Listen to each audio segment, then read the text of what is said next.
Hello and welcome to DDOCast episode 488, recorded live on Sunday, September 17th. I'm your host, Patrick. With me this week, we have returning to the show, Arkat. Welcome back, sir. Good morning, everybody, and go Steelers. I can support that because we're not playing them. Let's see. Also, rejoining the show from Standing Stone Games, Cordovan. Welcome back.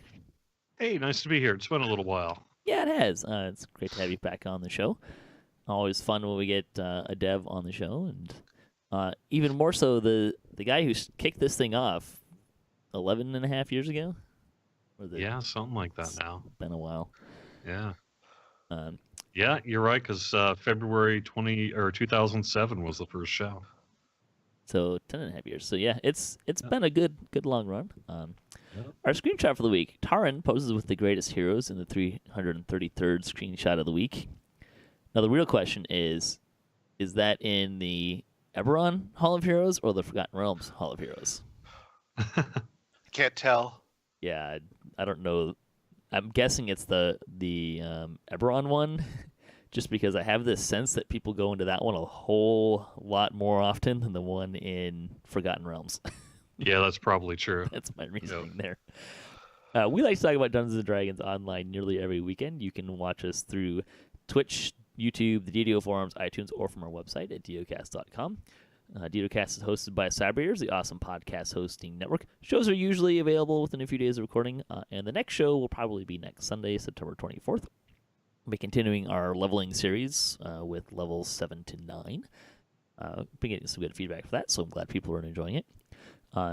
So you can stay up to date by following us on our social media pages or our website, DDOcast.com, with our calendar.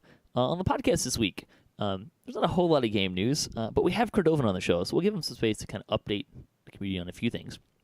Maybe we'll get him talking, and maybe he'll let something cool slip down. You can go over the Vistani knife fighter tree. That would be rad. Ooh, yes. Except that we can't because it's not public yet. In any case, our main topic of discussion this week is we're going to take a look at free-to-play, premium, and VIP. And this came from one of our listeners, John, who was asking, give us an idea of what should I be, basically, or kind of compare them. And the way that I want to compare them is we're going to approach this from the standpoint of why should you be that. So we'll give you some reasons why to do that. We're going to try to stay away from you. Like, we're not going to try and pitch you have to be VIP, right? Because that's not true. You can be a lot of things.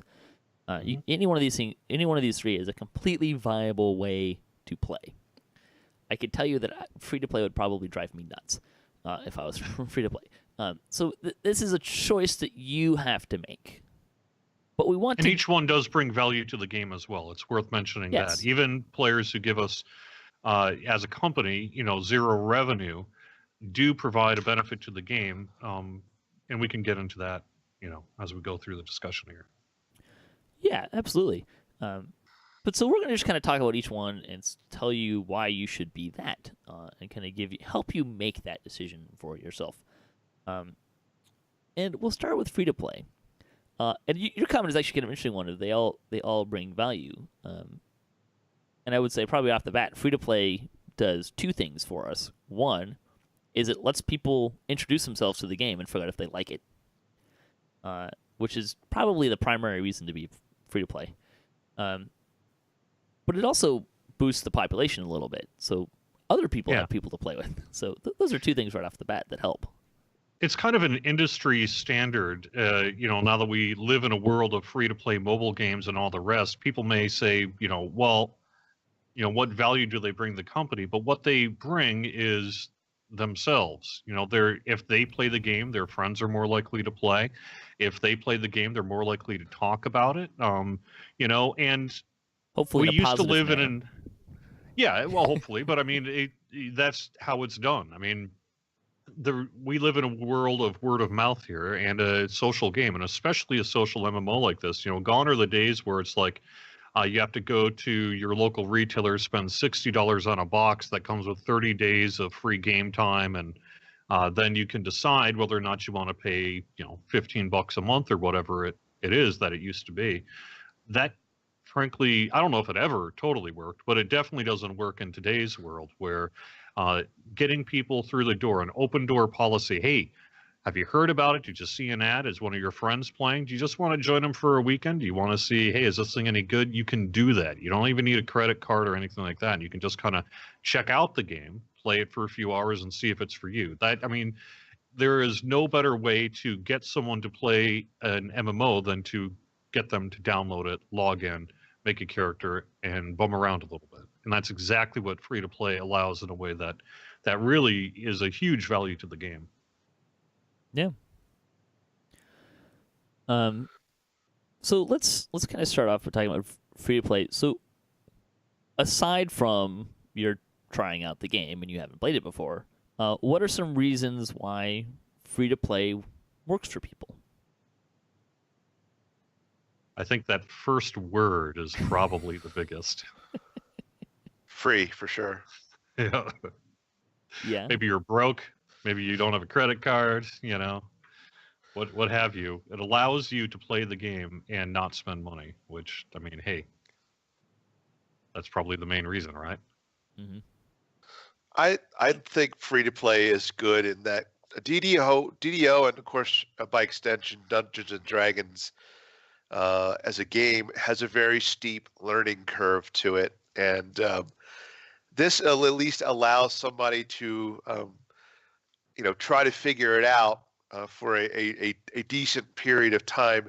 Most of the packs that are below like 12th level and below are free. So there's a good amount of game material for people to go through and try to figure out how to play, because it's just a lot of this stuff's not intuitive. Stacking's not intuitive by any shot, and it gives a chance for some folks to figure it out for a while. Stacking's not as bad as it used to be. They're pretty good these days about giving bonuses a name. So we've tried. Pretty it took good. 11 years, but we finally. No, I'm just saying it. No, but you're right. You don't have to commit. That's, I guess, one of the other big things about a free to play is it's a very low commitment. It's a get your feet wet thing. And look, you can earn points by playing the game, so you can play this game without spending a dime.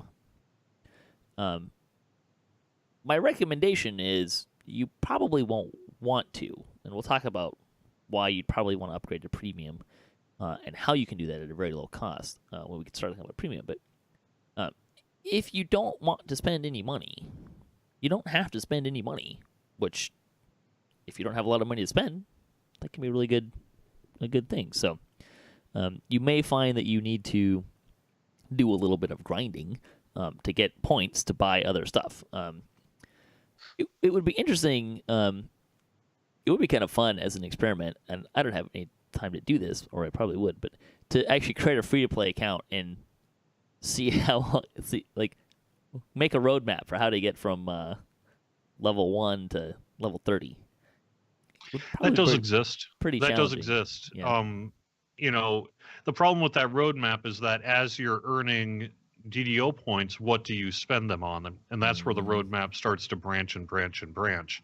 But it is absolutely true that we do have players in the game who are capped out and even have done some past lives without giving any money to the company, without spending a dime. Now, as you're right, it's not the easiest process, but it is possible to do. But you're losing a lot of access to a lot of content, largely, I think is the main thing. Which, when we start talking about premium too, the content thing is going to be more or less the same between free-to-play and premium. You have to purchase the content a la carte, as opposed to VIP, where you just get almost all of the content. But you can unlock a lot of that stuff too with points and stuff like that. And we'll talk about premium a little bit. Is there anything else we want to say about free-to-play? Well, just there's a few things that the free-to-play players are limited to. I mean, there's a lot of things that they're obviously limited to, but there are some things that are less obvious. So, for example, um, and this is from the wiki. So if this has changed by now, then please forgive me. But um, in chat, for example, you're limited. You can do 10 messages within 5 minutes. These are in the public channels. You can actually say or shout 10 messages in 5 minutes. So I guess that's pretty much in general chat. And then as far as tells are concerned, you can only send or receive, I guess, send a tell to 3 unique people per minute. So so your chat is limited. Also, auctions are limited. You can only have one thing up at a time for sale. And then suppose something sells like almost right away, then you have to actually log out and log in again to post another thing. So the auction houses are pretty limited to you. And also, and Jerry, maybe you could speak to this, but according to the wiki on the official forums, you can only store up to 10 private mails or messages rather, and you can't give reputation for post. That's a good question. I actually haven't looked at that in quite some time. I do know that we limit free-to-play forum accounts to certain, the free-to-play forums for a couple of days. I think it's like 76 hours or so. But that really has to do with preventing spammers more than anything else. Right. We're not deliberately cutting free-to-play access on the forums. And frankly, some of the in-game stuff regarding mail and tells and that is also an anti-spam thing. It really just has to do with it's too easy for spammers to create an account otherwise. I am pretty sure I've upped the limit of the amount of messages a free-to-play account can have. I think I did that maybe about a year or so ago, but I'm actually not opposed to upping that again. So I'll actually put that on my to-do list to take a look at some of those limits and see if I should do something about it. But in general, a free-to-play account does have some limits that a not regular account does not on the forums.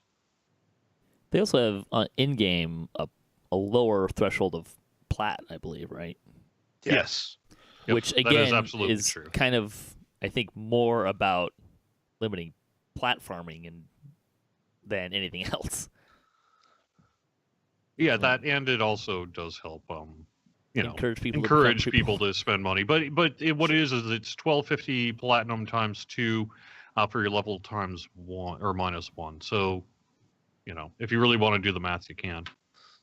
Yeah, and look, probably the biggest thing to understand is if you're going to be free to play, and even premium, and to a lesser extent VIP, but really VIP and premium, free to play and premium, the game is going to try to sell you things. That you should expect that because they want you to spend money on their game. That's kind of how their business model works. Yeah, SSG is not a non-profit corporation, so absolutely. Yeah. My hey, I work for a video game company card doesn't get me free groceries. So. Yeah. Yep. And even if they were not for profit, I worked for a not for profit. We try to sell people tickets all the time. Yep. It's kind of integral to our business model, even though we're not for profit. So, so you can totally be free to play and play the game. I don't think we mentioned too. You get 3 characters, I think, per server. Yes, that's what I'm reading on the wiki. So, now again, that's per server. So, I mean, if you really want to go crazy with your characters, you can have. We've got 8 servers. So you can have 24 characters as a free-to-play person. Now they would all be on different servers, which brings different challenges to itself. But there's a lot of people who play on different servers and love it. So let's talk about a premium account. Actually, let me just bring up one more point with a free player, and that is there is a limit for customer service help on a free player for in-game in particular. Sometimes there's a little bit of confusion on that point. So for an in-game issue, you can use help.standingstonegames.com and look at the knowledge base articles there. You can, of course, get help on the forums and all that sort of thing. When it comes to account support, though, if you have an issue with your account, whether it be login, password, trying to make a purchase and you can't, or whatever it ends up being, that is not gated. by being a free-to-play player. So occasionally we hear it's like, well, I wanted to get in touch with account support, but I can't because I'm free. And that's not actually true. You can get in touch with account support for any account-related issues, even if you are a free player. Let me just posit the idea that they want your money, so they're not going to prevent you from contacting them about giving them your money. But that does include account-related Sure. things like, say, password issues and what have you. So, Okay, so let's talk about premium. And maybe let's start by, how do you become premium? Which is pretty basic. You spend money, right? Yeah, there's a minimum threshold, I believe, that you have to spend in the DDO store in order to become premium. Is that correct? It's like $5 or something? any purchase with real money will make it happen. Okay. Yep. And I don't think we have a limit because the people will do the starter pack even when it's on sale, like during, big discount days and things like that. which I was going to bring up, because it's halfway through September. If you are free to play and you're kind of learning if you want to play the game, you might listen to this episode, let's say within a month. So around November, kind of around Thanksgiving, Black Friday, Cyber Monday, kind of that time frame usually. For the past several years, there have been some really major sales, by which I mean the starter pack has been like 75% off, which comes out to what, like $250? Yeah, if even that. I think we've had a few times where it's been even less than that. Yeah, so that can be pretty cheap. Menace the Underdark and Shadowfell Conspiracy have been 75 to 85% off, depending on the year. That's been a fairly consistent thing for a couple of years. So I feel pretty confident saying that it's probably going to happen. I don't know if Jerry probably can't say for certain or anything like that, but yeah, I can't because that's ultimately a decision that's made by our e-commerce team and all that. But sure, you're right; it's been that way just about every year. So I haven't heard of any reason not to do it this year as well. Right. And there was a question in the chat room: if you do become premium, you don't then downgrade to free to play. No, and we can get into that. There is one exception to that, and that is the customer service portal does have a time limit on it. But otherwise, like, you don't lose any of your character slots or things, the other benefits you get. And let's talk about that now, right? Because so if you spend money, you get more access to game support for an amount of time that's relative to how much money you spent. I don't know if we need to say more than that, but that's kind of how it works, right? Yeah, I don't actually know how. Well, I guess the wiki has a number that they. Yeah, all right. Yeah, the wiki's it says basically a buck is 15 days, $15 is 30 days, 30 is 90. That info is from 2010. I don't even know if it's still accurate anymore, but could be. I mean, at least gives you an idea of how it works, right? So. Yep. But other than that, so what you get with a premium account is you get 5 character slots per server, so you get 2 more character slots, and you get more. You can do more chatting. You can do more auction housing. The platinum storage. Basically, like it takes away a lot of those things that are there in part, or at least in part, to prevent that spamming and platforming kind of mentality that they're going to be doing from a free-to-play standpoint. So, but it's when you're talking about free-to-play versus premium account, really, I would probably say that my summation would be they're almost identical. You get more character slots with a premium account, but it's not that many more. It's not that much more, right? Well, I mean, the idea of a premium account is it unlocks the additional, benefits of spending money with the game. So things like, the extra character slots. You do get an extra prologue on the prologue plus one of the monster manuals. You do get a handful of things,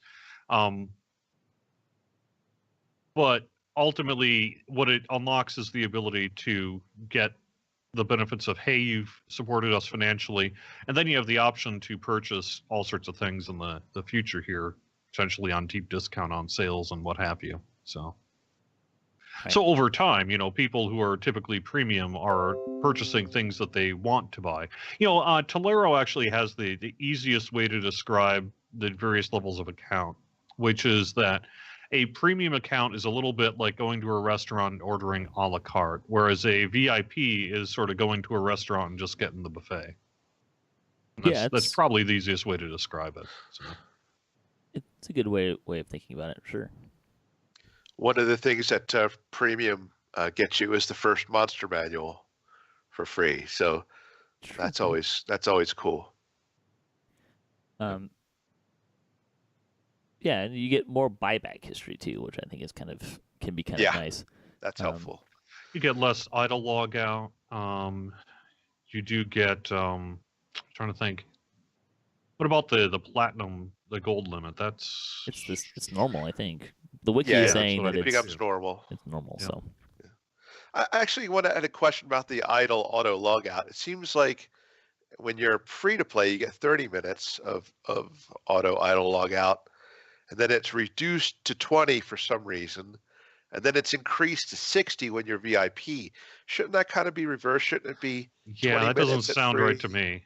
Yeah, I think that is reversed. Bad information. I would have to assume. But... Yeah, would have to assume that.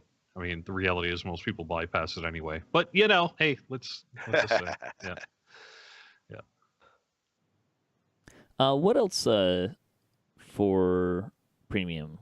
Anything else that we want to mention about why you should be premium? Well, the big thing I think is,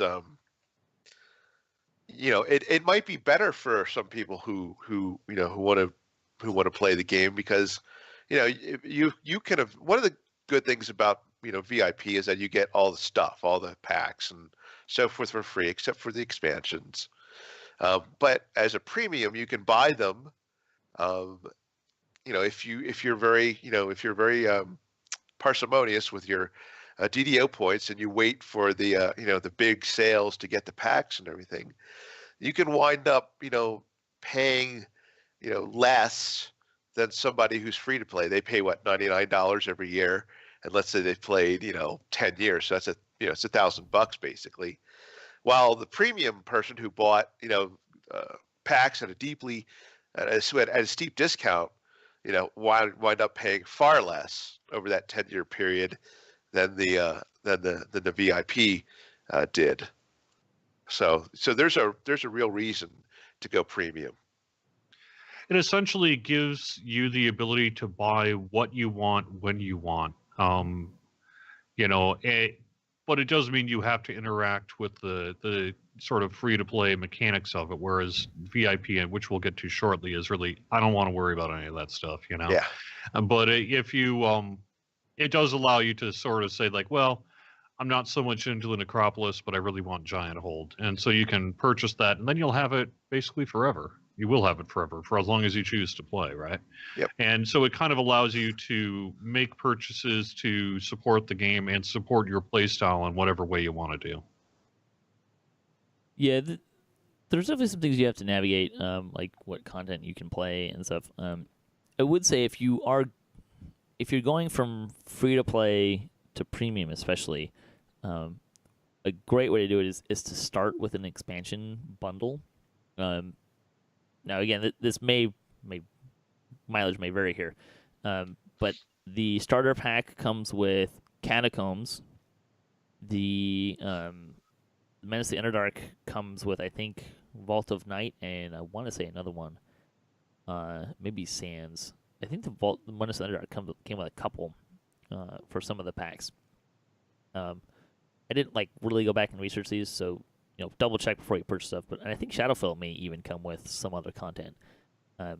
So if you buy those packs first, particularly if you can catch them on sale, then you're actually getting more content than just those expansion packs if you haven't already purchased that content.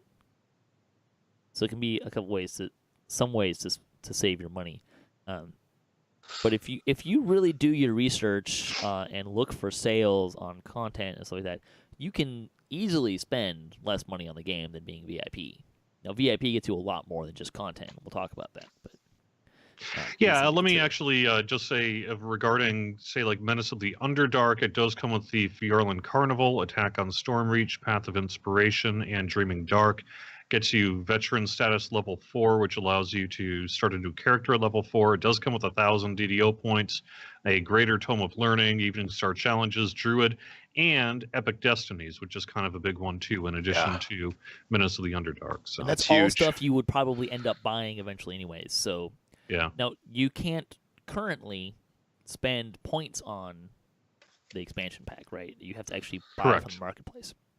Which is correct, and that's it really has to do with the fact that the way it's keyed behind the scenes is what's called a store bundle, which basically applies a bunch of different things to your account when you make a purchase. And the new DDO store tech has an issue with that. So the only way to really do that is through the DDO market rather than the in-game DDO store, because the in-game DDO store doesn't understand bundles. What in-game DDO? No, I'm sorry. Hopefully soon. Yeah. That's the goal, but it's just has not happened yet. We probably won't see bundles until they figure out how to get the store back in-game, so... and the other thing I would say is in the future, like say for Ravenloft, we're going to be using a different way to grant those permissions in a way that will allow us to put it in the DDO store. Oh, nice. Yeah, that'll be great.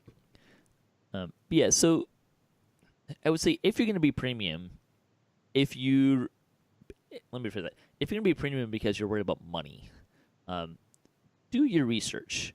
There are times when you can expect content, just general adventure packs, to go on sale at least once every 2 months. Is kind of my sense. I don't pay that close attention because I'm VIP, and I don't need to figure that out. But pay attention to those. And I would say, write a list. Keep a list of things there, right? The content that you want to get. A great way to kind of figure out what content maybe you should consider buying is check out the LFMs, because an icon will... Now, this only works if they actually put the quest, like the actual quest, in the quest box, not like type it in the comment section for the thing. But it'll tell you if you have it or not, like if you have to purchase it. Keep an eye on that. If you see the same quest pack popping up a lot, that means people are running it more often. So that might be higher on your buy list. And for people who are like, well, I want to spend some money, but I don't want to buy everything, there have been quite a few guides over the years that will give you tons of good advice as to which packs you should target, which items the account level unlocks and that you should target, things like that. There's a ton of that information out there if you want to do a Google search and find it. And it's all pretty good information as far as I'm concerned. Yeah, but if you want to stretch your dollars, I would say start with the expansion packs. Figure out if you want them as best as you can, because you get your money's worth out of those, even if you're paying full price. I remember doing both times. I think I did the calculations of how many points it would take you to buy some of that stuff. And now, granted, the bigger packs you got, the legendary upgrade or whatever, you got more stuff from them, and you essentially spent more money or less money for more points. But even the basic level was you're getting more points than dollars spent. I have to be careful because I do work for Standing Stone Games here, so I gotta kind of be careful about what I say. But I would say that if you don't mind spending some money, you may well want to look into that legendary upgrade on the Shadowfell Conspiracy Pack, because it has been known to be a pretty popular way to get a lot of stuff. Yeah, and that one has. I think that one gives you like XP and skill tomes for every character you make ever. It also has, I think, the best dollars to DDO point conversion that's ever been available. Yeah. And you can submit iconic characters and all that kind of stuff. So, all that to say, if you're going to be premium, do some research, pay attention to the sales. There's if you really get creative and do that research, you can save a lot of money in buying buying content and access to a bunch of different things.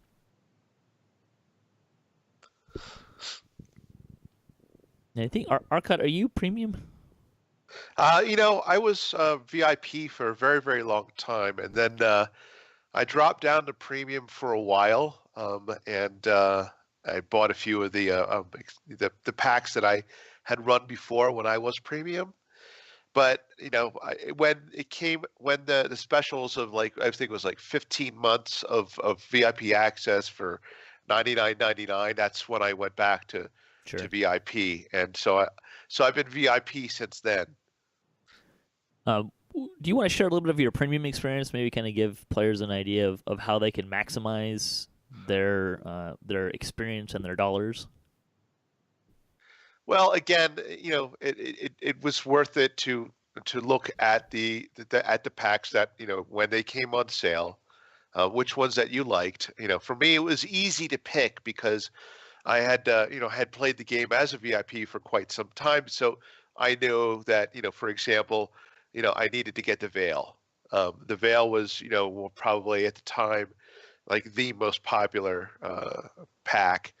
And Giant Hold was also very, very popular, and so they still are. Yeah, of course.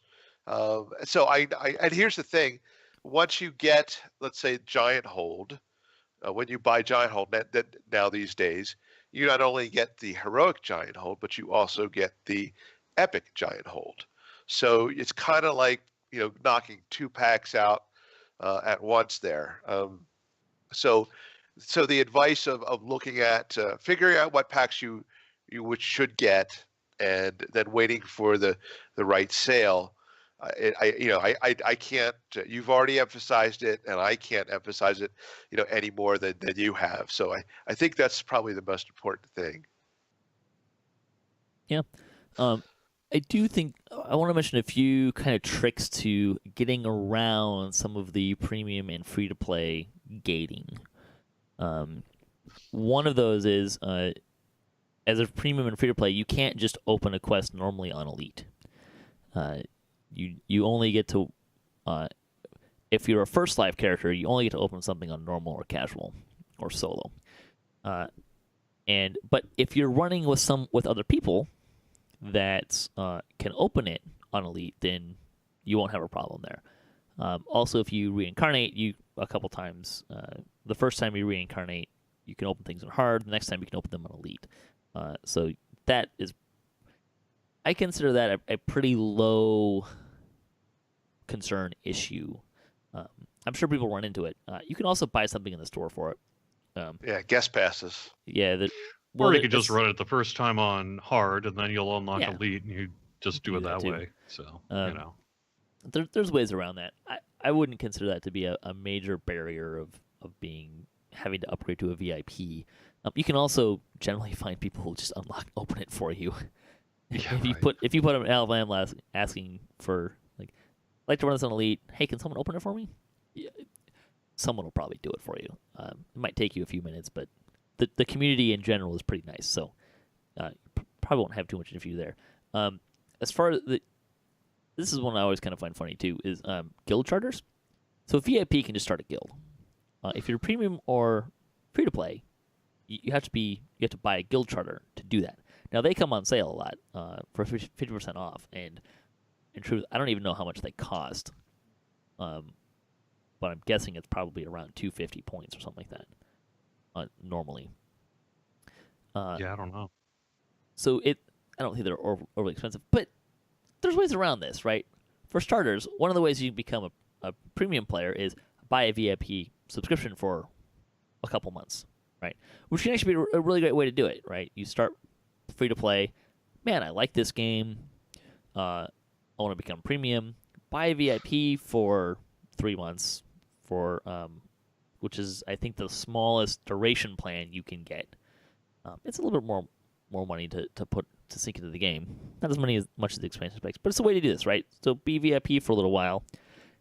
That'll let you play any of this content that you want, aside from the expansion packs, and really kind of get into it. Figure out what packs you like, that kind of stuff. And while you're VIP, you can make a guild. You can also find friends to make the guild.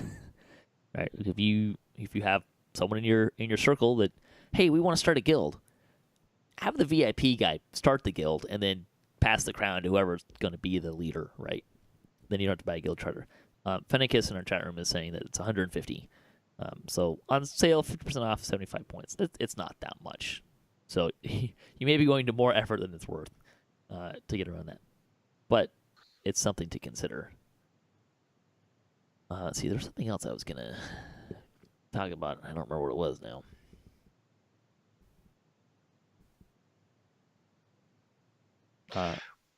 You do get, DDO points through favor, and you do get an initial bump when it's your first character per server. So if you are looking to maximize your free points, there are some good guides out there, but one of the things you can do is basically roll up a character and get 100 favor on every server.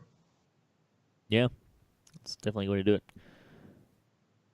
I'll probably remember what I was going to say later, but let's talk about VIP, which is pretty easy. You just subscribe and pay money every month, or it's per month, but you can just you pay it at whenever you purchase it, right? So it's not like you're paying every single month. If you are paying every single month, may I suggest that if you can afford the one-time payments and just save that money, you'll spend less money overall. So let's talk about some of the stuff that VIP gets and why you would like to be VIP, or why you may like to be VIP. I think probably one of the biggest things that you get there's several, but one of the things that I like the most is the shared bank. I mean, you're VIP, you actually get shared bank, and it starts off with 20 slots, and your crafting storage, instead of 12 slots, is 45. So that's a good amount of extra storage that so many people are forever struggling with, with the space to store their stuff, and going a VIP just to get some extra space is certainly helpful. Now there are a lot of other things, but that's just a couple of the things that I like the best. These come on sale pretty regularly, even if you're premium or VIP. It really doesn't matter. When they come on sale, I would recommend buying shared bank slots until you either can't afford it. You don't have to buy them all at once, but buy some shared bank slots, as many as you can while they're on sale. They don't all of them don't go on sale. Like, there's different tiers, so I think the last 3 tiers don't. I think Typically, the newest stuff doesn't go on sale right away. Yeah, we try to preserve the. But you can get at least 100 slots in your shared bank on sale. So when they're on sale, that's a great purchase. The Platinum Vault, again, you can get those on sale. At least the first couple of tiers can be helpful, depending on how you use Platinum. Crafting storage, I think it's almost necessary to buy at least 250 slots. I think they're in 250 slot increments.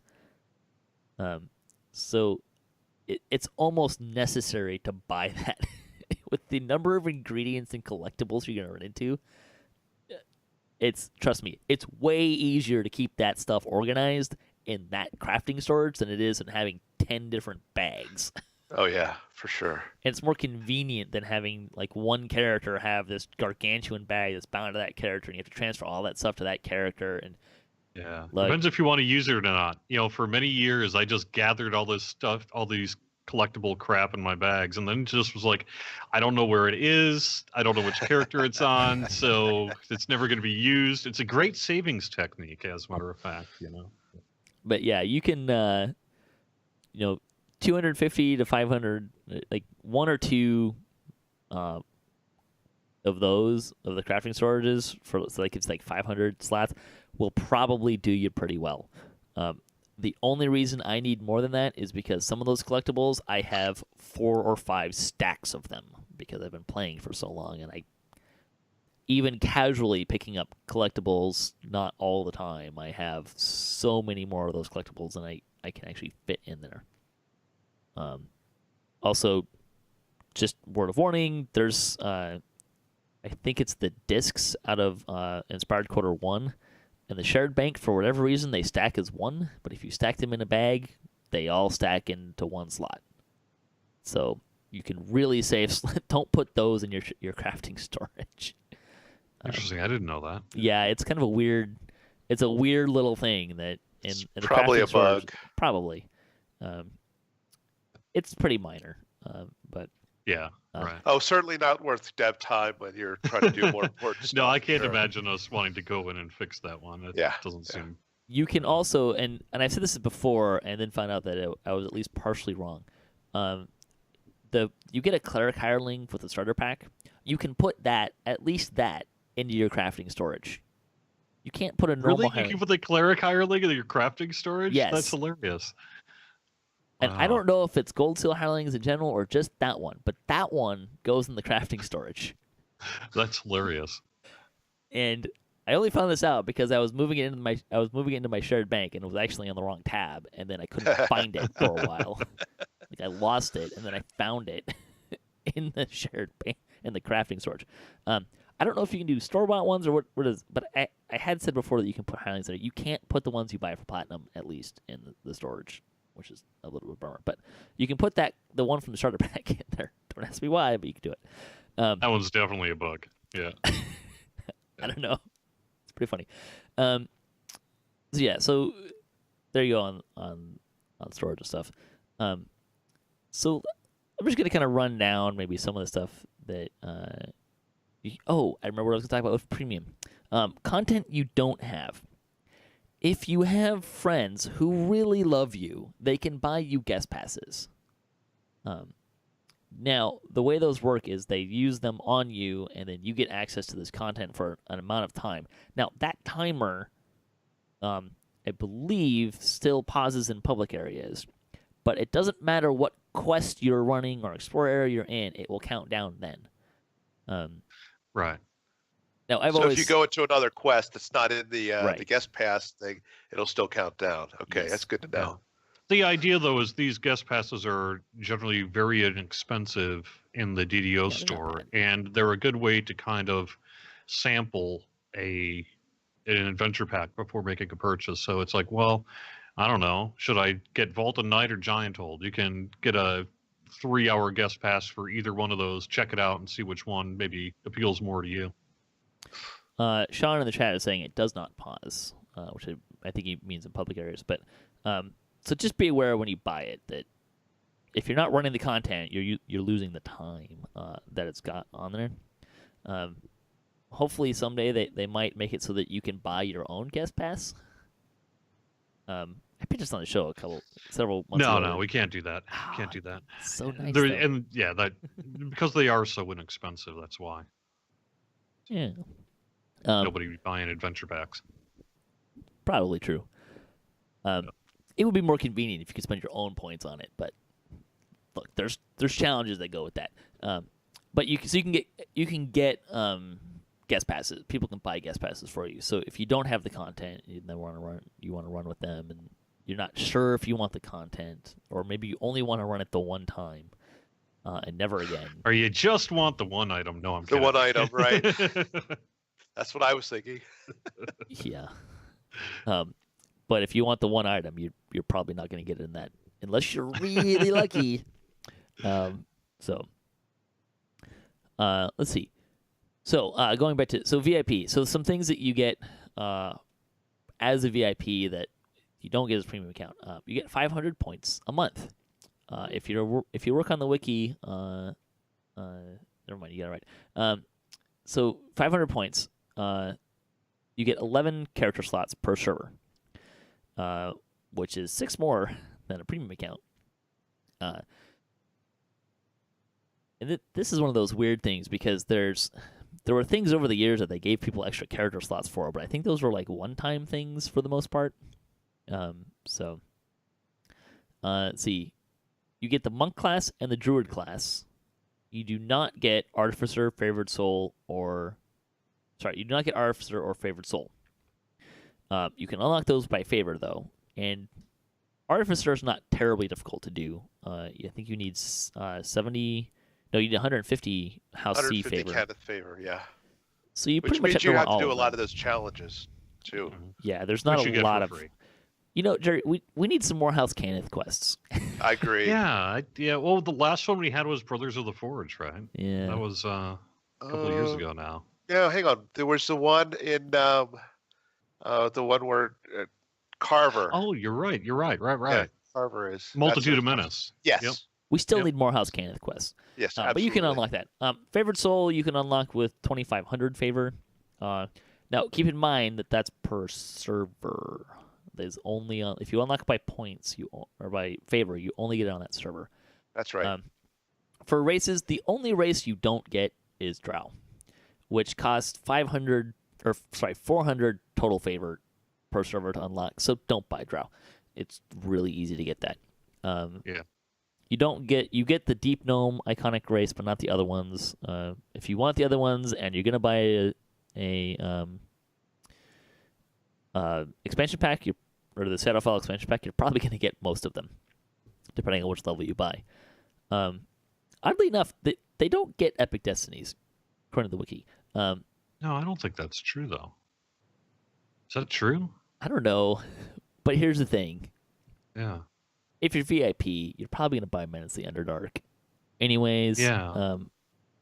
But just if you buy Menace the Underdark, you get epic destinies anyways. So, well, you definitely want it. So here's some things that are kind of more kind of nice things. Epic Destiny training. So you can actually, as a VIP, you can change your Epic Destinies anywhere you want in a public area. If you're not a VIP, you have to go to the Fate Spinners. And there's surprisingly few of them around. So, There's like 4. Marketplace, Evening Star, and the 2 Hall of Heroes. That's right. Yep. So that's pretty convenient. By the way, if you want to switch some of that stuff out, you don't actually have to go into the Destiny to do it. If you click, there's a box that so you can see the untrained ones or the ones that aren't active, and it'll give you the whole list of everything that you can do, and you can actually drag the grayed out ones into your twist slots to twist them in. You don't have to switch between destinies. Neat pro tip. Let's see. Of course, you get access to most of the adventure. Anything that's not an expansion, you get access to, as well as the challenges. By the way, as premium and premium and free to play, you can actually get a free universal token every day to run a challenge. You don't necessarily have to run it on that day, because I think those keep those. And you can actually use them in the challenges too, even if you're VIP. But everyone gets a free token every day, which can be pretty helpful. So that's something. Again, we talked about you can open, if you're VIP, you can just open things on Elites, or Reaper doesn't. I assume does Reaper follow the same protocol as Elite for if you can open it? I would think. Yes. Yes seems like the safe answer, although I haven't tried it. VIPs get a 10% stacking speed boost in public areas, which is kind of nice. You probably won't really notice it, but you can still do that.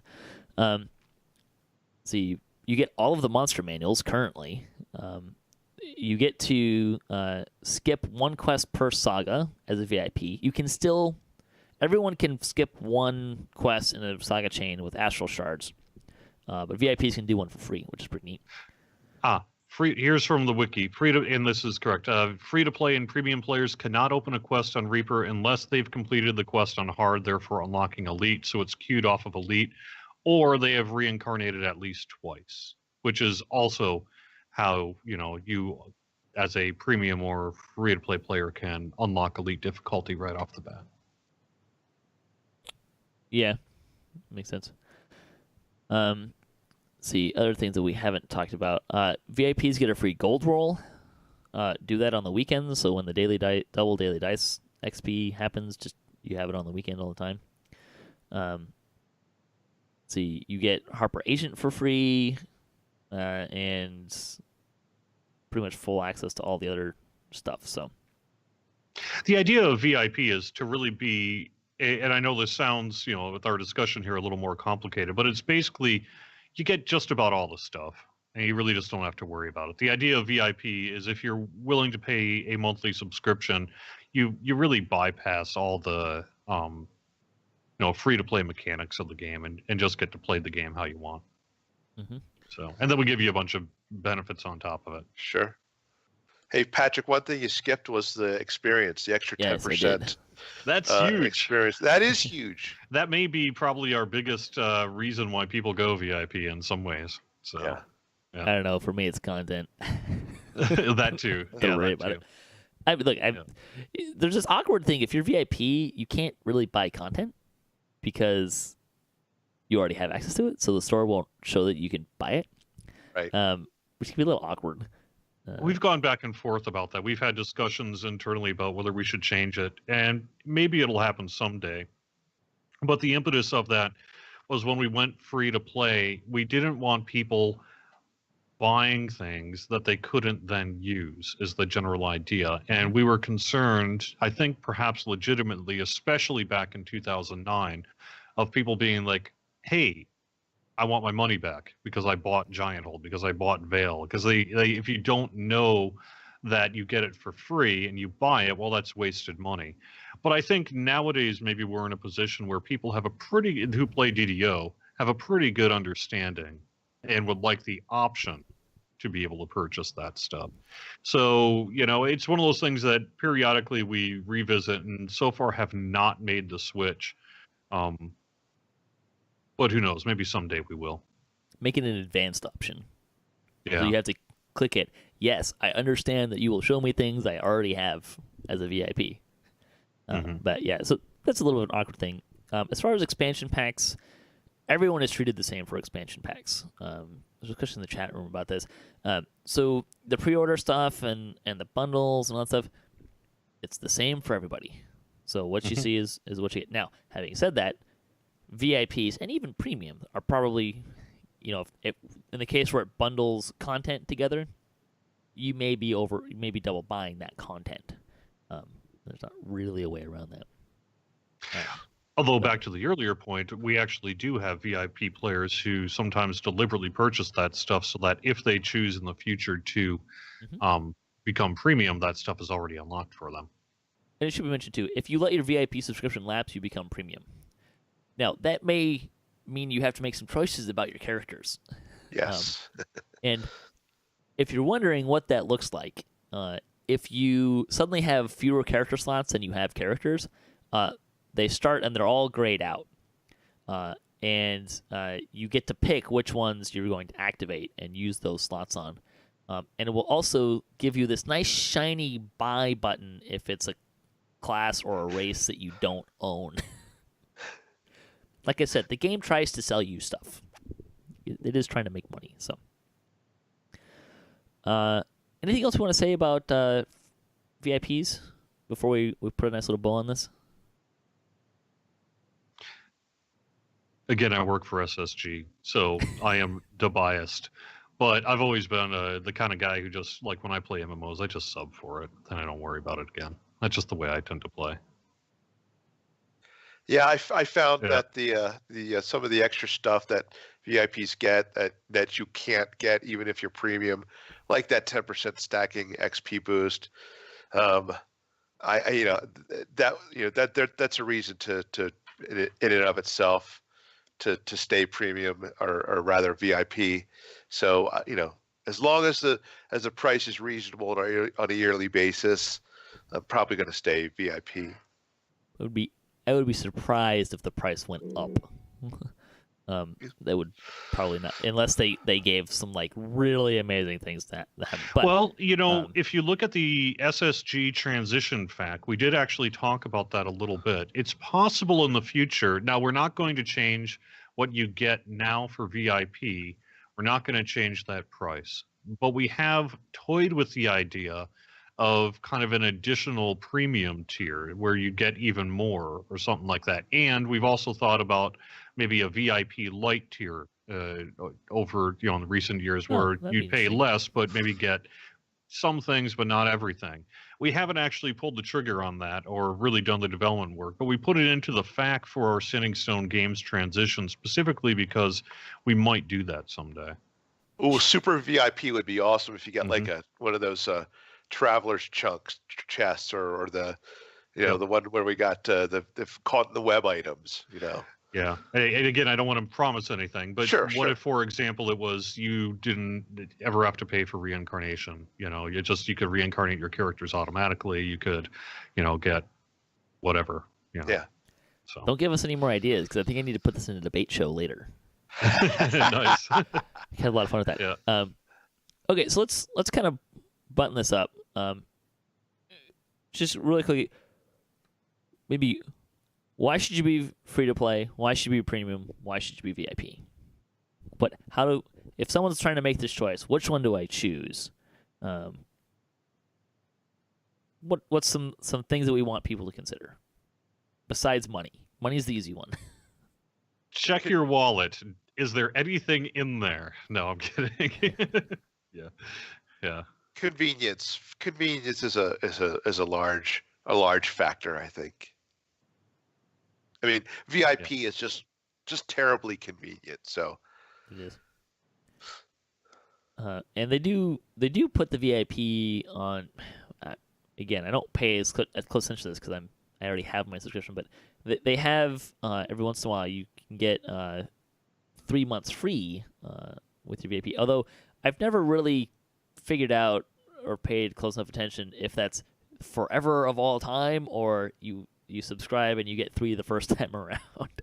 Yeah, 3 the first time around. So actually, this does raise a point, which is that if you do take advantage of a VIP sale or you purchase additional VIP time or you get a VIP time code or however you find ways to extend your VIP subscription, it basically just extends the date in your account settings. So let's say theoretically VIP was set to expire for you at the end of December and you picked up a 30-day time code and applied it to your account. It would now expire at the end of January, and that's how all it works. So you can, even if you have an active subscription, purchase VIP benefits when they're on sale and that kind of thing. And it just sort of tacks on to the end of your subscription there. All right. I think, unless you guys have anything else you want to say. All I would say, and this is a little bit inside baseball, but just to provide a little bit of how this works behind the scenes a little bit is the nice thing about a subscription revenue for a game studio, and the reason we see a lot of game studios still trying to do that kind of thing is it's not guaranteed revenue, but it's revenue that you can directly plan against. So for example, approximately how much money is going to come in per month based on a subscription model. And then you can judge things from about development costs and server costs and everything else you need to do based on that. Premium tends to be a little more, it fluctuates more, right? Because you're based on really the kind of the whims of people's interest in purchasing things. You can goose it by offering things on sales and things like that. So it's not that you can't predict what kind of revenue you're going to get, but it's slightly less stable revenue in terms of, it tends to fluctuate month by month a little more widely than, say, a subscription model does. When new content comes out, that kind of a thing. Right. And so you can plan, hey, like when we release Ravenloft, we have goals clearly about how much we think we're going to make on it. And the same thing when we've released new adventure packs, we think people will purchase these many DDO points, and we can kind of judge against that. But it is a little more, has a wider fluctuation than a VIP subscription. So that is why a lot of game studios, including us, do like people to subscribe, because it's, like I say, it's shorthand. You could say guaranteed revenue, although you could always drop your VIP, so it isn't. But it's revenue that is a little more stable that you can plan against. Yeah, makes sense. Yep.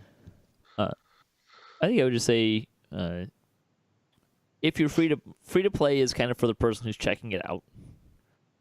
Premium is the person who's, they like the game, are interested in playing it, but maybe they're not ready to commit to VIP, or just for whatever life reason they can't afford a VIP subscription. You can go premium. And again, you can play this game without spending a single dime. You might have to do a lot more grinding and getting those points and stuff like that, but you can totally do that. Start with content, by the way, if that's you. Yeah. Just keep buying content, because that gives you more things that you can get favor from.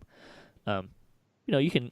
There are people that were doing these things where they would have they would just make a new character, and then have this circuit of like 400 to 500 points, and then start over and just kind of keep doing that. So you can totally do that, and get the stuff. VIP is probably, if you think about it in a short-term time, you can get more for your dollars. If you think about it long-term, you can probably get farther with premium. But the biggest thing I would say about VIP versus premium is, if you're someone who likes to play the new content right away when it comes out and have access to it, versus then you're probably going to want to be more VIP.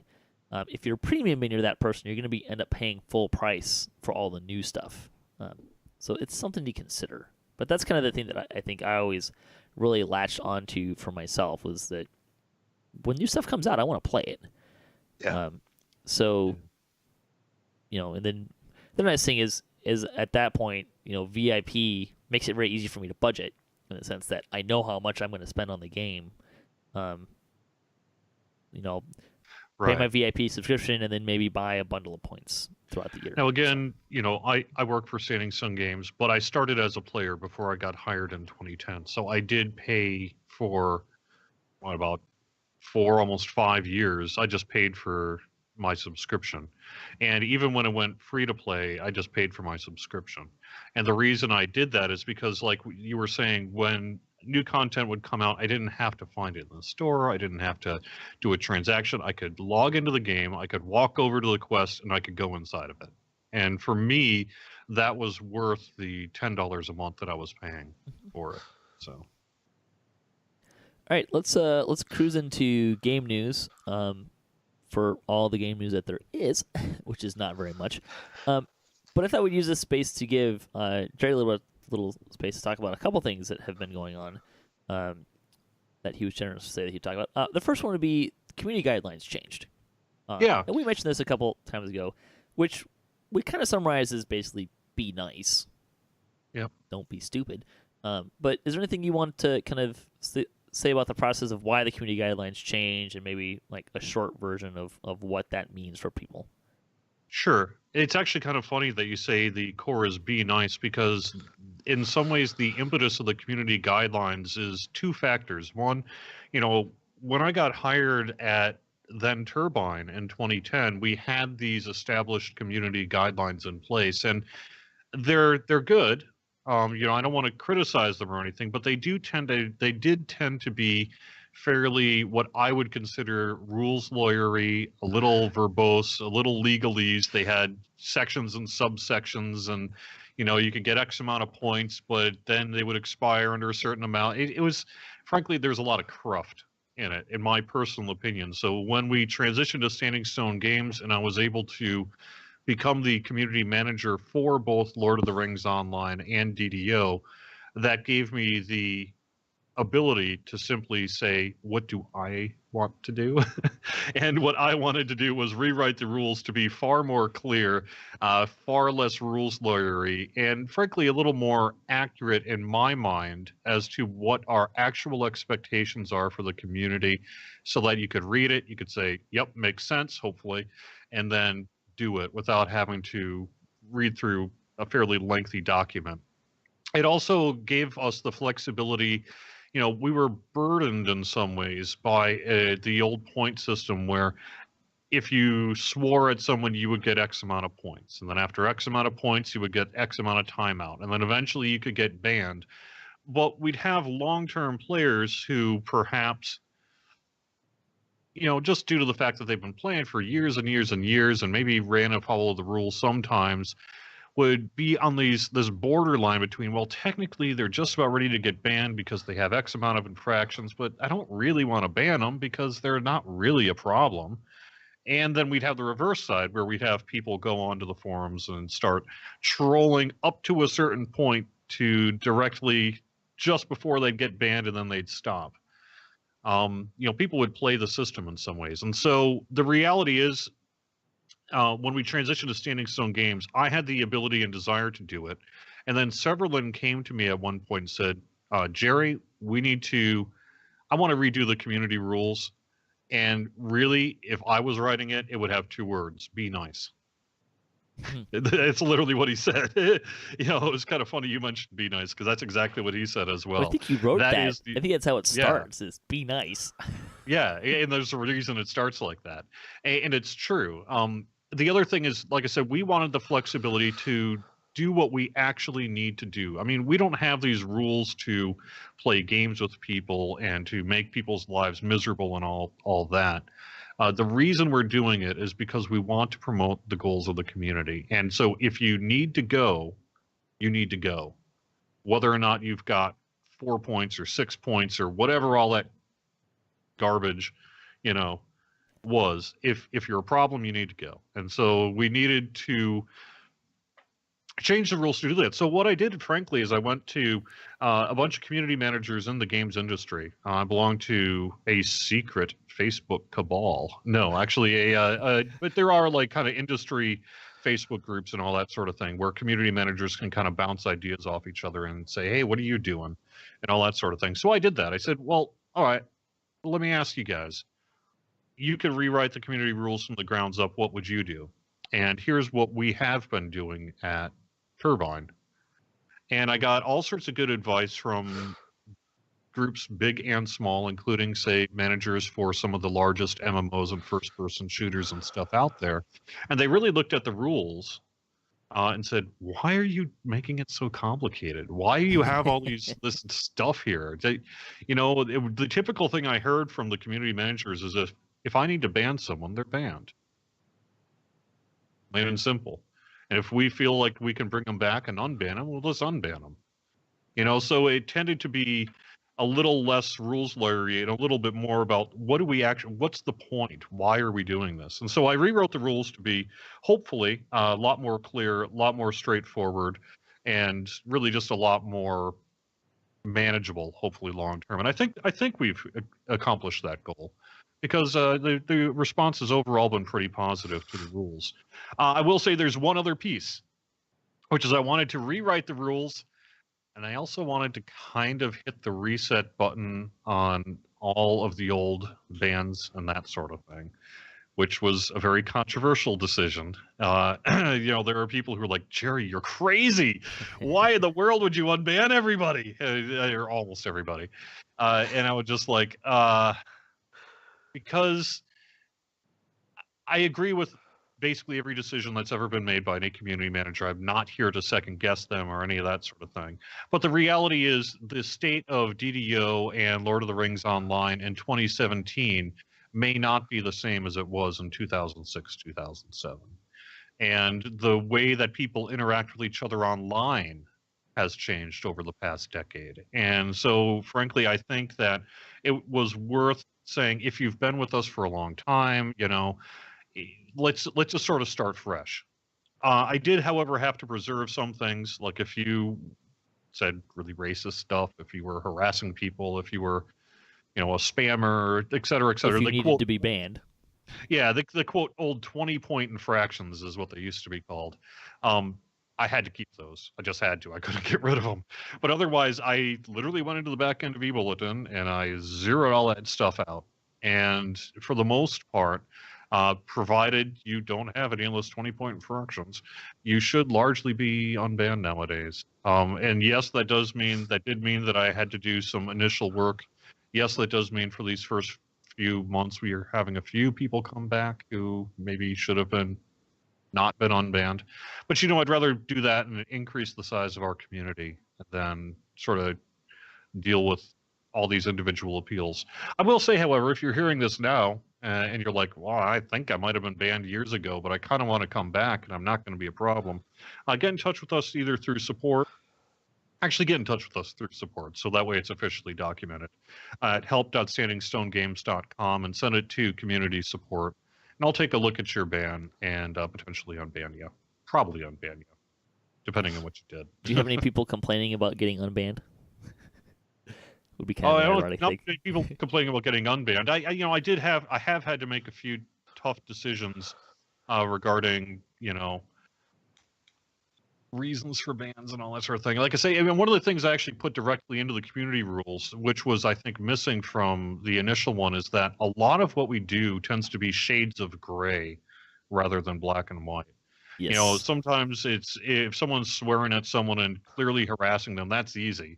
But that's only like 2% of the stuff we deal with on a daily basis. Most of it is, when does it cross that line into you're being a little bit too argumentative or you're fighting or all that sort of thing. So it can be really tricky sometimes to look at those ban appeals. I will tell you right now, I'm generally siding on the favor of unbanning people. Cool. And the other thing I wanted to give you a little bit of time, we were talking about a little bit before the show, is there's a current bug which affects people at TR occasionally. It's a very small percentage, less than 1%, we think. But what happens is people can end up losing a lot of gear for their TR. And you said you had a little bit you could share with that, so I want to give you space for that. Sure. We have had an engineer who specifically has on her to-do list to work on the reincarnation issue for DDO. We've gone through a couple iterations as to how we're going to fix it, but the long and short of it is we are going to fix it, and hopefully it'll be sooner rather than later. We're at the point where we feel we have a pretty solid solution in place. The engineer is working to do that in code. It needs to be tested and then get out to the public. The tricky part, of course, is when you talk about something that has a relatively low percentage chance, we can pretty much be sure that we fixed it, but you never really know until you put it out in the wild, right? Because one of the largest issues with the reincarnation issue from the very start is we've been really unable to repro it in our house. I mean, we've tried everything. We had a computer once that was just reincarnating a character over and over and over and over and over and over, and did it for a month and still didn't have the issue. So, but that doesn't necessarily mean much, because it tends to be a specific set of probably combination of connection issues and lag issues and who knows, right? Character data bloat and all sorts of other things involved. But the long and short of it is our engineers working to really bulletproof the reincarnation process. And one of the ways we're going to do that is we're taking a look at latency in particular, making sure that there's a bit of a stronger checkpoint system, almost like an airlock system you can look at, which is like, this does not happen until this happens and is verified. Then you will move on to the next step. Even behind the scenes, there's going to be a whole bunch of checks there that should hopefully bulletproof this thing behind the scenes. I don't think, in general, the community is going to have much of a difference in the way they true reincarnate. That was not always the case with this fix, and so I don't know for sure. At one point earlier, we were looking at ways to that would maybe require you to put all your gear into a special place before you reincarnated, rather than automatically shoving all that stuff into a cache, which frankly is clearly one of the big problems causing this issue. But I think we found a way to do it without having to take that unfortunate step. So, Thank you. I know that's kind of a touchy subject in the community right now, so thanks for addressing it that. is. It's no fun for us either. We recognize that it's a pain point. We want to get rid of it as soon as we can. So hopefully we can. If you are impacted by it, please get in touch with customer service. They should largely be able to help you. So let's get into some happier stuff. Let's talk about bonus days. Crystal Cove is back through September 19th. Chocolate like a pirate day. Yes. If you didn't know, if there's a bonus day that you can always plan on, it's Crystal Cove during Talk Like a Pirate Day and Night Revels around Halloween. Those are probably the two that you can... And Festival during December. Yeah, Festival over Christmas. Yeah. These are pretty easy to plan on. Actually, Crystal Cove also tends to come out in, like, the spring, I think. But that kind of moves around a little bit. But you can almost always bet that Crystal Cove is going to be active on September 19th. Let's see, store news. The Adventure and Advanced sale. Hey, here you go. 20% off of Adventure Packs. Quest XP Elixirs. It's select Adventure Packs, which usually means not the newest one, I think. Again, that is usually the case, correct. The weekly coupon, Light Spell Point Potion times 10. The coupon code is Mr. Spell. MR Spell. Nice one. That'll take us to community news. We get to talk about the 250th Chronicle. Congratulations, you made it 250. I know, 250. Which like I said, I had actually done like 90-some of the old Stormreach Chronicle prior, so it's actually over 300. Yeah. But 250, I mean, that's like 5 years, right? 2 weeks off every year. It's a good probably run for something. Yeah. Nicobite has created a compilation of beautiful scenery in DDO and some videos. They're kind of fun. They show different areas with the ambient sounds around them too, which is kind of neat. Sip is blogging about DDO on his BioBreak blog for coming back to the game. You can read about his Harbor Reunion tour. DDO Players News had a video of the new Mimic Hunt reward, so you can check out what that is. Spoiler alert. Let's see. DDOPL is a Polish language DDO live stream. Takes place every Tuesday afternoon Easter time. They've been going for a couple years now. Yeah, haven't they? they're one of our first and one of our greatest. Yeah. It's awesome. See, the Corner Merchants are an all-server guild of rogues for rogues. All races, levels, and abilities are welcome, but I guess you have to be a rogue. Have to be a rogue. Yep. It's kind of neat. Yeah, I thought it was cool. When I was looking through the guild roster to see who to spotlight this week, I was like, ooh, an all-rogue guild on every server. That's fairly unique. I'm not aware of too many like that. So that is kind of neat. Yeah. The comment, why aren't there magic socks? I would say if there were magic socks, you would need both of them to have the magical abilities, and it's just too easy to lose one sock, and then you only have like half a magic thing. Yeah, the whole set bonus problem. That's a good one. Set bonus, right? Yeah. I actually posted what my answer was, but to be honest with you, I can't remember what I said. Jared, do you have any thoughts on the matter? Because it would give you magic feet. I have no idea. Be good or bad, depending on the smell, I suppose. Oh my gosh, it could be a play on words, because you already have a magic feet. F-E-A-T. Oh God. Yeah. Fansite news: DDOCast got a shout out for our episode on leveling from 4 to 6 last week. Damsel of DDO got a visit from Even Notes. DDO Players News talked about the Coin Lord security upgrades and more in episode 146. Mickey's in week 43 of her raids week. Bachelor Gora continued to stream DDO and upload archives on YouTube. DDO as she's played streams every Wednesday afternoon on Twitch. Voodoo Spies heads to the Giant's Lair on Reaper difficulty. It's kind of a hidden gem in terms of Reaper requests out in that was cool. Bruce heads down the road to Tereth Marad, and Alex does the Reaper difficulty DPS comparison. That's always kind of fun stuff. I like the numbers game. The nice crunchy stuff. Yeah. Yeah. Let's see, other blogs going on. Mickey's Delirium also had a history of her Saturday night raid nights, kind of a new one, and also posts on Epic Reaper Lost in the Swamp. Let's see, DDOCast News, DDOCast Plat, Tuesdays, 5:30 p.m. Pacific Time. We're doing Invaders this week on Reaper. Nice. This ought to be entertaining. Without our cleric. That is not going to be this year's Night Revels quest, but when we were brainstorming which work we should do for the next Night Revels, that one that made it through several rounds of culling, just because the idea of going in and having a bunch of pumpkin beholders might be really, really good. Ooh. Yeah. Kind of fun. Are you planning on doing essentially the same thing for Night Revels this year? Like add a couple of quests? Or maybe two quests, or No. too early to say? No, I could say the answer is no. But we are going to have, I think the goal is to have one new quest. Actually, Sure. no, that's the goal because Elder Root is working on it. We have one new quest coming in. And normally we would have a more robust plan of work for Night Revels, but we have a little thing called Ravenloft we're working on. So the resources, frankly, had to go to that. And so we're doing some Night Revels work, but it's pretty light this year. Let's see. The scavenger hunt closed a couple weeks ago.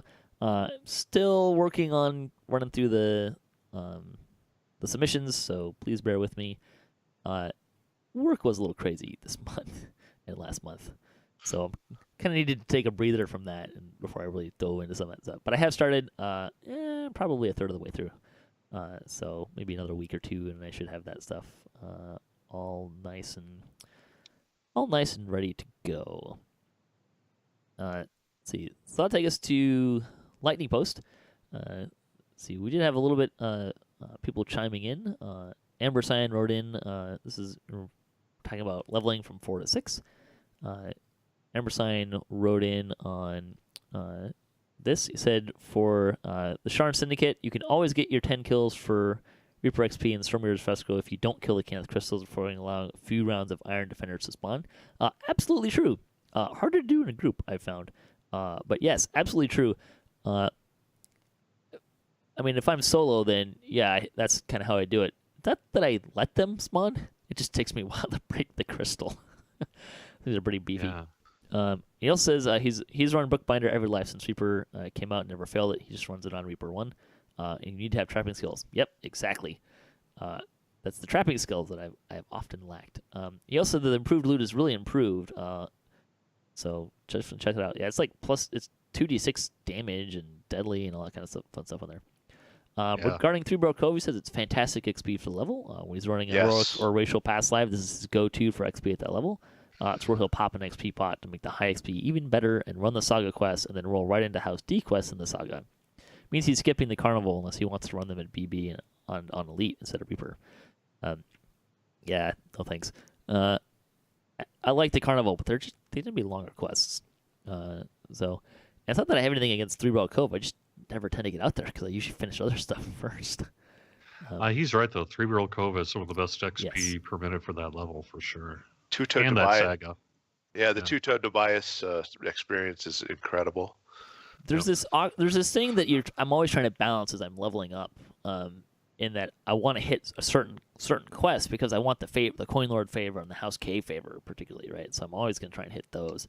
And then by the time that range where Three Barrel Cove is I tend to hit some of those quests that are a little closer, a little faster, shorter. There's a lot of quests that are kind of in that bundle of level ranges, so I tend not to make it to Three Barrel Cove. Not because I have anything against them. I'm just not used to them. And I do other quests. They also have epic versions a lot of times. So, Renvar wrote in, this is a Sheriff's show. I said one thing he's disappointed you didn't mention with regard to Waterworks and SDK is that they are the start of what he considers to be the core storyline of the game that stretches from level 3 content, Waterworks, all the way to level 28, which is true, all the way up to Follow Truth. Although I don't know, I've always wondered if they're gonna extend that storyline, although it does seem to be rather complete. Yeah. So, but it could be interesting to see if some ramifications happen or anything like that. But it's a great storyline. He's absolutely right. It is a great storyline. Bradley Ordan says one bit of advice he might add at these levels: Reaper XP needs to be worth how many times you might die. Sure. Really? Wow, I'm going to be the most popular person in Reaper difficulty ever. It depends on if you want to, if you want the challenge or you're trying to do the XP train, right? Yeah. He says the proof of example proof of poison in the marketplace. Yeah, we talked about this. One shrine and the amount of Reapers that can spawn can be stupid. Yeah, it's a rough one. Also, class selection at these levels can determine how well you can do. Yeah, absolutely. We're again, it's one of those things that I'm trying to with that series is we're trying not to focus. We're trying to focus on the quests themselves, and then kind of bring some of that stuff in. Like Bookbinder, if you don't have a rogue, you definitely want to skip that quest if you're trying to do it on Reaper, because it can be a pretty rough one to get through without a rogue. So that's kind of what we're trying to do, as opposed to really say, okay, for this set of classes, do this and that kind of thing. We'd be there all day if we tried to do that. Major pain ordering. You surprised how dismissive the group was at Three Barrel Cove quest. Look, again, it's not that I'm dismissive. I just don't get there. They're great quests. I don't have anything. I don't have anything against them. I just tend to run other stuff and then not need them by the time I get there. I actually totally get what they're saying, because I mean, you do the Three Barrel Cove saga and run all those quests on Elite, and you're no longer level 4 to 6. Yeah, he wrote down all the quests he did, the difficulty, time to complete, if he was solo, which he almost always was, and the XP awarded. For him, with a greater tome of learning, but no XP pots, usually running on heroic solo. He was typically earning around 500 XP per minute. However, for Three Barrel Cove, almost all of them, it was over 1,000 XP per minute, even when he repeated the quests. Yeah, I think probably the disparity here is I've been running with XP pots, so you just need less XP. But he also said, love the guys, though, looking forward to the next one. Yeah, and that's one of the hard things, right, is we can talk about all the quests, but at these earlier level ranges, there's so many quests to choose from. Yeah. And again, I tend to err towards the idea of, if it's got an epic version, I tend not to run it in heroics if I'm going to go into epic life. When I'm doing 1 to 20, then I will more often, for sure. But so it's something I consider with some of those ones at Three Barrel Cove, but they're off the path, I guess you could say. Great quest, though. And I love how Three Barrel Cove was redesigned, too. Like, the actual Explorer area was a nice redesign of that area. Yeah. But there we go. With that, I think we get to close out the show here. Jerry, is there anything you want to let us know about? Yeah, I can mention a few things. So we are working to get update 36 patch 2 out the door. We did have some issues on Lamania during our, I guess it was not last week, but the week prior. And we're hoping to get update 36 patch 2 out probably not this week, but next week. So that would be probably sometime around maybe the 26th through the 28th, if everything falls into place. And that's going to have the cleric domains, the favored soul work, along with the DDO store going back inside of the game with an external option, and a whole bunch of other bug fixes you can find if you just go to the Lamania forums and take a look at that. So that's probably the biggest thing we're working on right now, other than Ravenloft is clearly fully underway, and hopefully we'll have some information relatively soon, but probably not too soon about that. And then also we are working to bring back the Mimic Hunt. The tech in Mimic Hunt is in 36 patch 2. I think we might have it. I don't know if I want to commit at this point, but if we get it out in late September, it's possible that the Mimic Hunt will be in early October. And then we're going to have Night Revels as well, later on around the Halloween time frame with, like I said, at least one new dungeon. And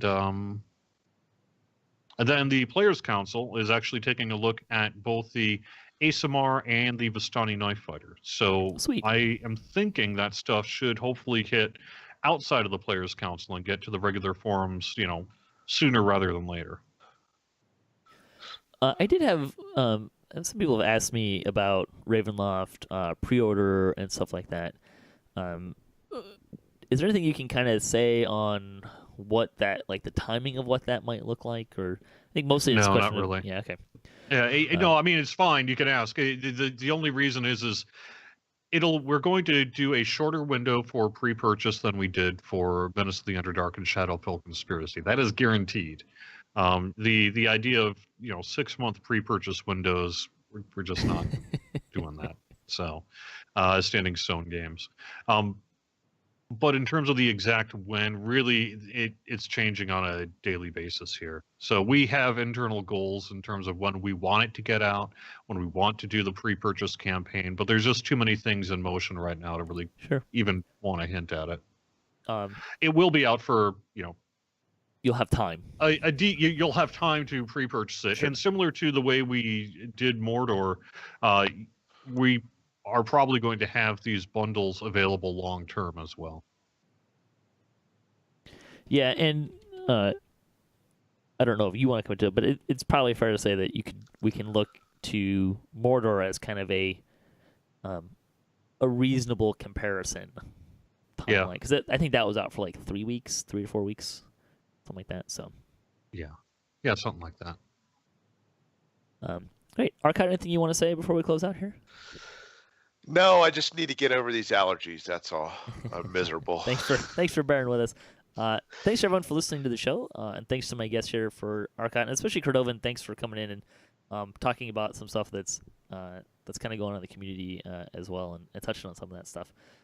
Really appreciate the time that you took here. Thanks to all the other contributors for DDOCast. It's a great group of folks that help make this show happen. Thanks to Standing Stone Games and Wizards of the Coast, and to Cyberius for hosting the podcast. If you'd like to support the show, you can visit our website, DDOCast.com, or you can support us on Patreon. All that money goes to prizes, like the stuff that I'm using for the scavenger hunt. You can hit us up at DDOCast.com for show notes, MP3s, our calendar, previous shows, swag, and other fun stuff. If you'd like to be a part of the show, or if you have a comment on this episode, maybe a question you'd like to hear us answer, or a topic you'd like us to debate, or you just want to say hi, leave us a comment or email us at ddocast@gmail.com. You can also find us on social media and follow us for the latest updates there. At DDOcast on Twitter is the best place, but we also have a Facebook page. Let's see, closing tip for the week comes from Rice on Kyber. If you are new to a quest, say so. Everyone is patient with new people if they know that you are new. So until next time, may all your attack rolls be crits, all your chest level appropriate, have fun, and don't forget to gather for buffs.